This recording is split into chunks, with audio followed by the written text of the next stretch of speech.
Hi everyone.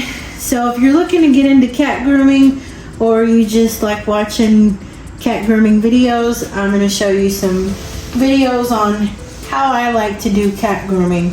This is Luna.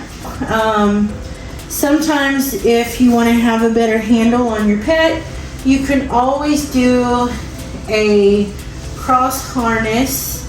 So you slip one leg through while the other is sitting by the neck. Then you're going to crisscross over to the paw that doesn't have it around there, and you'll take the end of your leash and you'll go back through the ring so you can make a harness, and that way you have a way to keep your kitty cat attached and have her to your hands and stuff. I'm gonna just kind of prep her for her bath, so I'm just gonna take a brush to her, a little slicker brush. Doesn't have too much of the long teeth, but that way I can just cut down some of this excess hair that she has and just kind of make sure that we are gonna have no tangles and stuff. That way when I get ready to scrub her down, I'm not gonna have to fight with trying to get some tangles out and stuff. And I definitely want to make sure I get her potty area done and make sure that she doesn't have any tangles that need to be necessarily gotten out, which I do feel a couple of them. They're going to be kind of in the most common trouble areas that we see a lot of times in pets, which is going to be like the belly, the pant area, which is this area here, which is like the back of the leg to the tail. So anyway, she's got just a little bit of one, and she does really good for me. So I don't want to use a dematter because her skin is super loose and it's in an area. She's not a show kitty cat, she's an at-home pet. So it's in an area that isn't necessarily noticeable or seen. So all I do is I find where that mat is at, I part the hair a little bit, and I'm going to take my clippers and I'm just going to kind of get that little mat out of the way. See, a nice little chunky mat there. We'll throw that to the side. And see, now I got that part out. And later on, once I start blow drying her and take a comb and brush her out, a lot of that's not going to be there anymore, and I didn't have to spend a lot of time, because as most of us know, when you're grooming a cat, it's kind of like you're on borrowed time. So we never really know how long a cat is going to tolerate us doing combing, brushing, and all that wonderful stuff. So while I'm kind of combing through this here, I am a grooming salon out in Nederland, Texas. So we definitely like to watch a lot of the other different grooming videos and getting other ideas and just seeing everyone else succeeding and doing great with their grooming salon. So I just want to thank everyone that does make them. I appreciate y'all's efforts and times and being able to show y'all's different techniques and just being out there caring for pets. So, because we definitely care about them. And our salon name is called Snazzy Paws Pet Parlor. So we like to be a little snazzy. So she's got a little bit of tangle back here that's a little more than usual. So you can tell she's a little discomfort while I'm trying to brush that out. But she's pretty easy going. So what I'm going to do is just lift up her hind end a little bit. And I'm not pulling too much, I'm not pulling more than what she's not going to allow me. I'm definitely not forcing like the base of her tail to hold it in an awkward position for her. That's one thing I like to make sure that I'm focusing on, like the comfort of the pet. I definitely don't want them to be in a spot or position that's not really comfortable for them, or maybe their joints doesn't bend that way, kind of thing. She's got a little bit of matting under here. Sometimes if they don't let you, which I'm just gonna kind of lay her out on her side. I just do a minute, not a minute, but a moment. I'll scruff her for a second, let her lay down, kind of let her calm down and relax for a second. While I have my hand on her shoulder, I'm gonna stretch this leg a little bit, and then I see that she's gonna kind of try and jump up.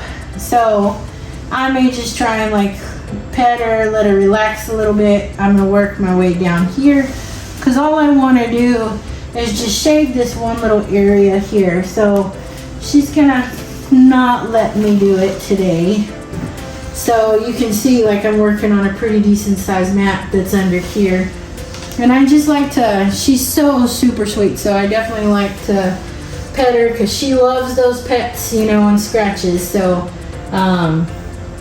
we want to just make sure we're getting that out of there, because I don't want to bathe a mat, because I want to be able to have access to really clean that skin that's there. Because with Luna, she'll actually let me give her a bath. She doesn't mind it.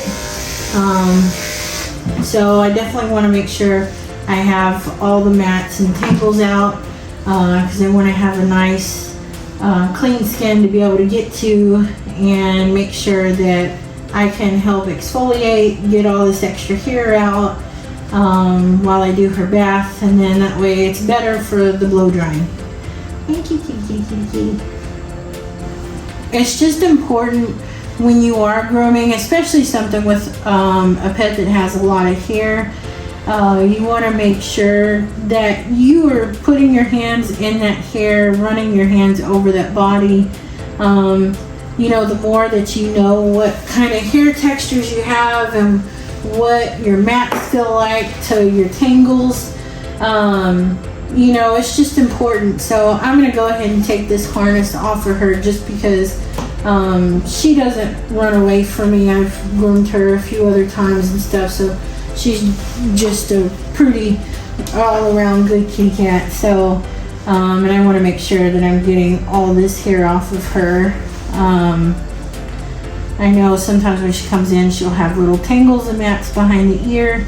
Those can be just a really sensitive area. So a lot of times, like with hers, they're kind of really tight to the skin. So again, right here, I don't want to make it too noticeable, so I am going to shave this area.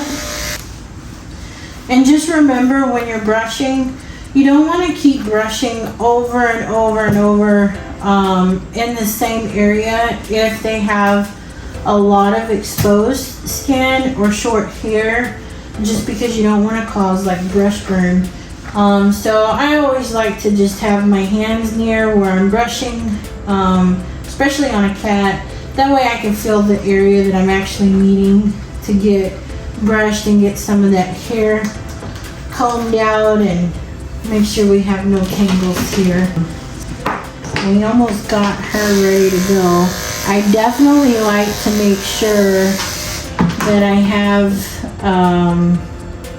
nails clipped before the bath, because for some reason, you know, every pet can have a bad day, even no matter if they've been great every time before.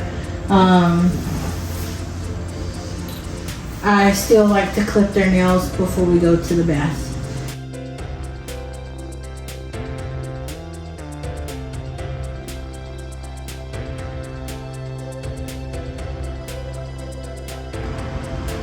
Okay, so here we are. We're gonna get ready to do her bath.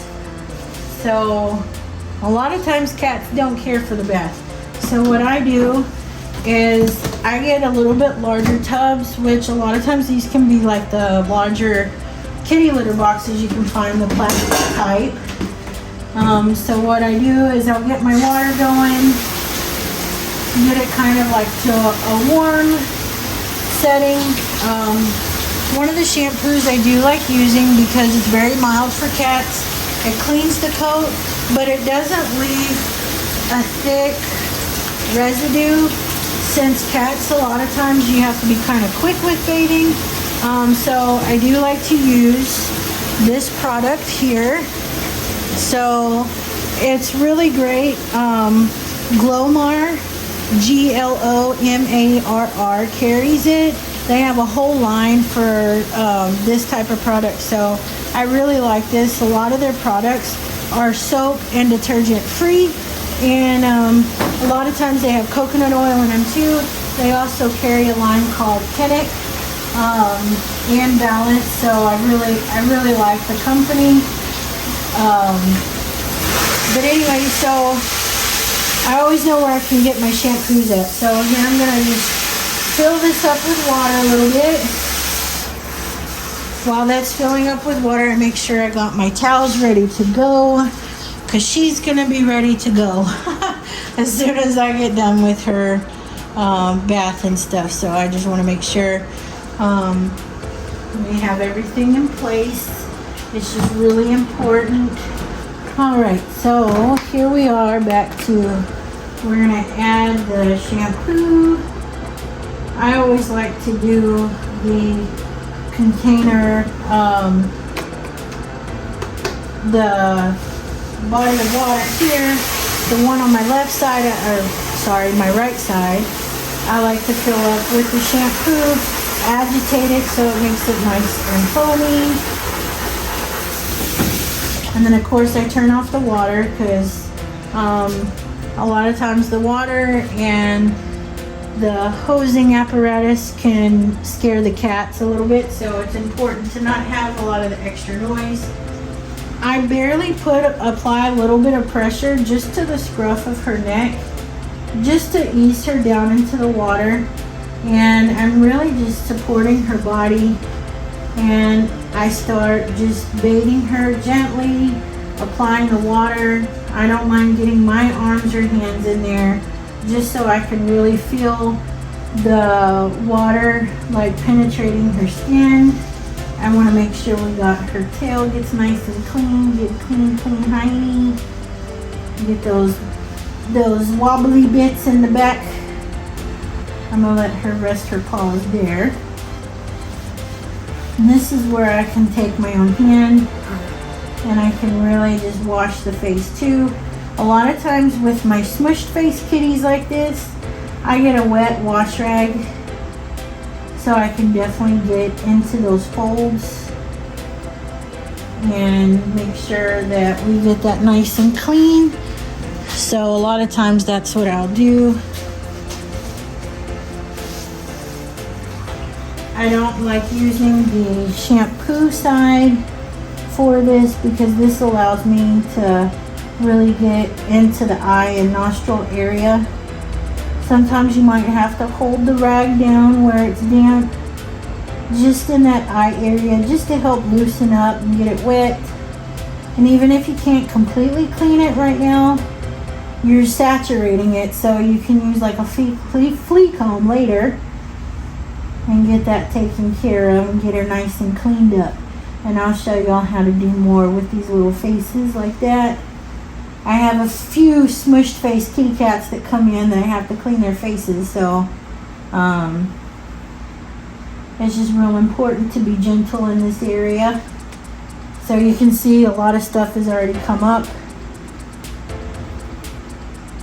So we're just making sure it's nice and saturated here so we can clean it. And she's sitting in the tub so well to get this bubble bath done. Oh, kitty kitty.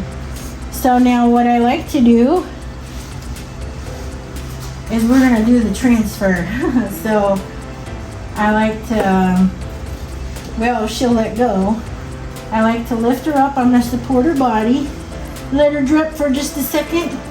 I'm gonna place her in the non-shampoo tub, let her soak for just a minute so I can start rinsing all this shampoo out. Like I said, the shampoo is super mild, so it's not gonna leave like a heavy residue. I do have my towel over here to the side. You can see it's getting all this stuff out off of her coat, and it rinses so nicely, and it's gonna leave her coat so clean and fresh. So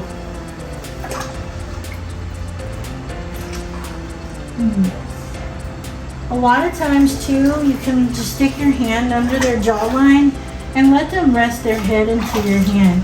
It just gives them a little bit more safety that their head's not going to go under the water, the soapy water. And just make sure you're really feeling all over the pet, underarms, the belly area. Make sure that there's no shampoo left, because it's going to cause skin irritation if you leave shampoo in the coat. Plus, it doesn't leave a nice fine finish. And this girl is almost done. She knows it. She's reaching for me. She's ready to go. But I just want to make sure she's got no shampoo left on her.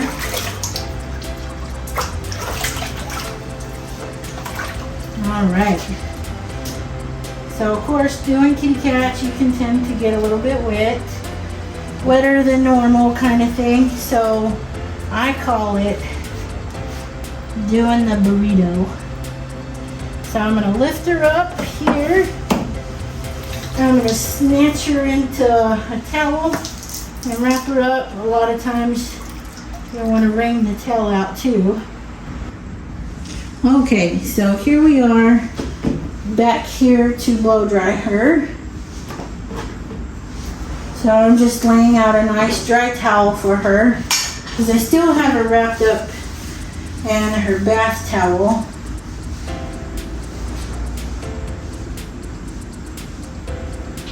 I like to not blow dry yet, but I like to towel dry her quite a bit.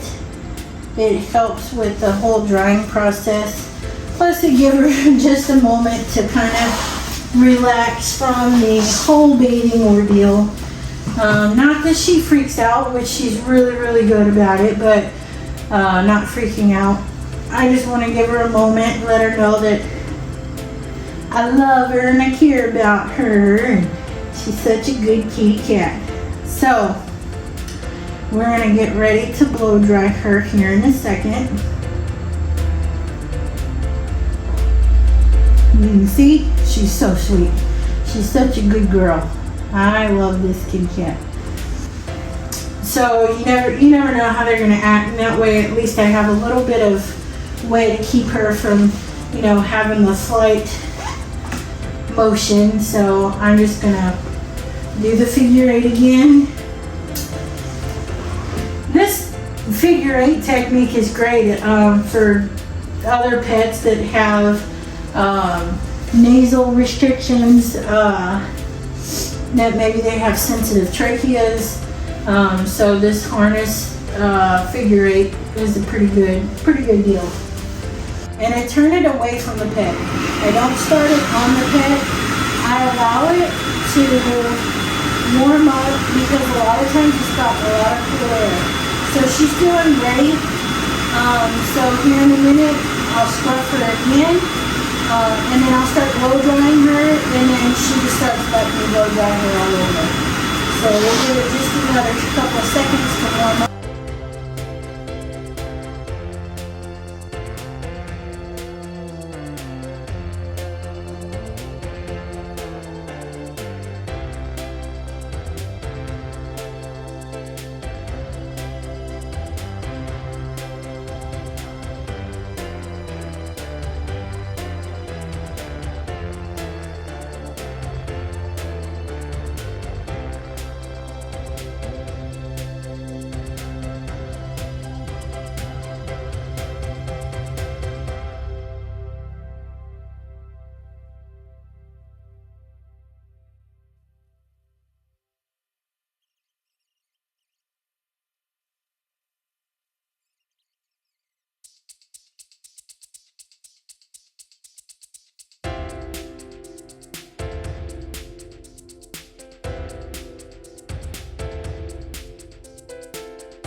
That was a very good cat for grooming. Well, for blow drying. You've been doing really good for grooming. Trying to get some of this hair that just floated into my mouth. So here we go. We're gonna start getting this brushed out. Now she's got a little bit of dampness where this harness is, and once I get some of this brushing done, I'm gonna take the harness back off and I will finish drying that area a little bit more. But one of the things I like to do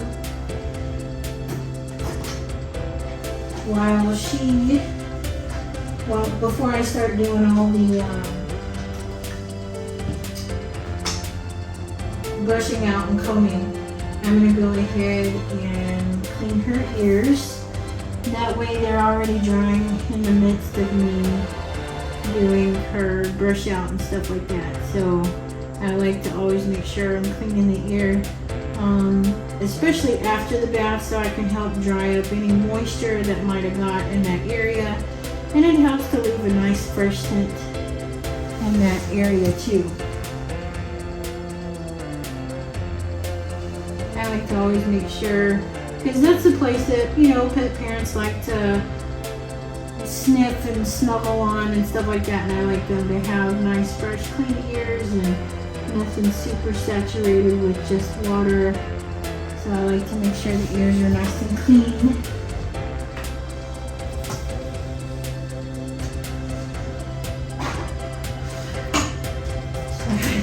I have so much hair blowing up in my face. Get all this brushed out here. The dryer helps to loosen up a lot of this hair and separate it. So when I comb it, I'm just getting out the leftovers. I'll have lots of vacuuming to do, and sweeping, and all this hair will fall down. Of course, I'll come in tomorrow morning and there'll be a ton of white hair in here once everything's settled. So, but it's good because I'm getting all the hair that's in this cat that needs to be brushed out, come out. So she's got a nice healthy coat, and it doesn't clump up and get matted. And it just makes it for all nice around when the kitty cat is trying to clean itself, maintain its coat itself. It can help limit a lot of hairball situation as well. So definitely a regular brushing, combing helps a lot with that too.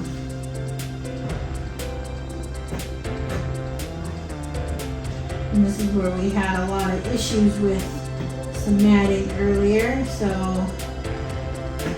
we're able to get those out, get them combed, and just got a couple little tangles here. It's just a matter of pulling ever so slightly, hold closer to the skin, and we're able to get that out. There we go. It's kind of the same as, holding your own hair when you're having to comb the tangle out. You definitely don't want to be harsh.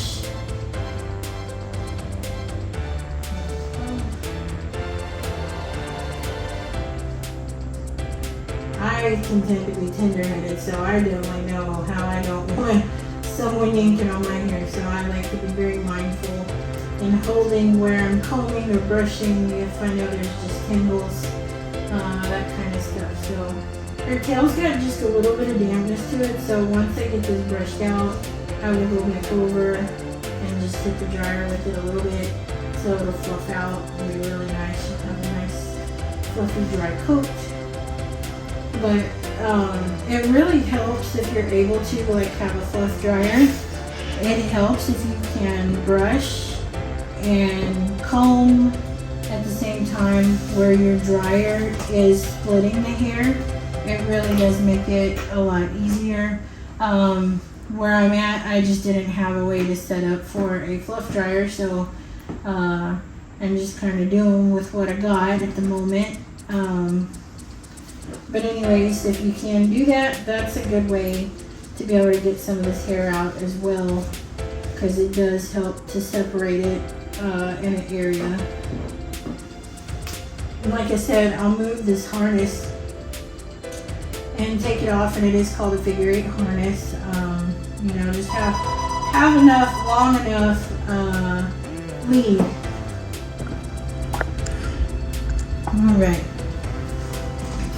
So like I said, this is a figure 8 harness. Just make sure your lead is long enough to give you a comfortable fit around the pet that you're doing it on, whether it be a dog or cat. You know, just make sure your lead is long enough, because you don't want it to be super tight around the pet. You definitely want to be able to tighten it up just because you're pulling them closer to you, or to have a little bit more access to them, but you don't want it to be restricted either. So just trying to get this combed here a little bit so I can brush this all out. And get all this combed out for her.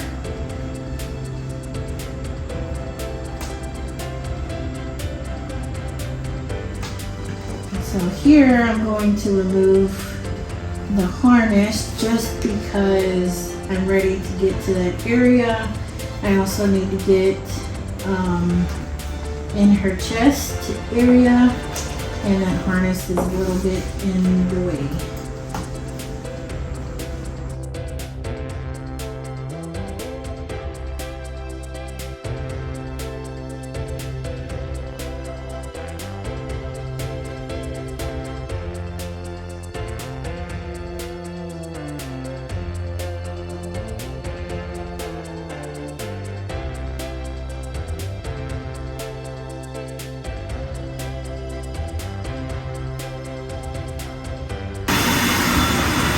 So what are your thoughts? Should we do a bow or a bandana? I guess you'll have to see what I pick once I get ready to put whatever it is that I'm going to put on.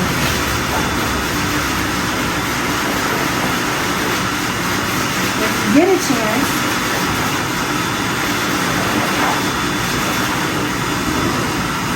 put in the comments whether you thought I was going to do a bow or a bandana. So you're gonna see what I'm fixing to put on, but did you agree with me, or should it have been something different? Sometimes for me, I like to go a little bit different, just because I guess I can. I can be a little more outgoing, and I love to express it on the pets because, you know, they love getting the attention, and when they, owners or pet parents, see that they're so cute, they get extra attention for the loving. So I don't think any pet minds the extra love and attention that they get.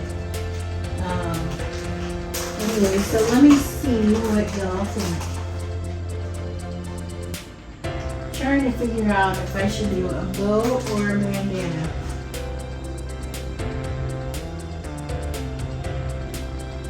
Do it close to the ear.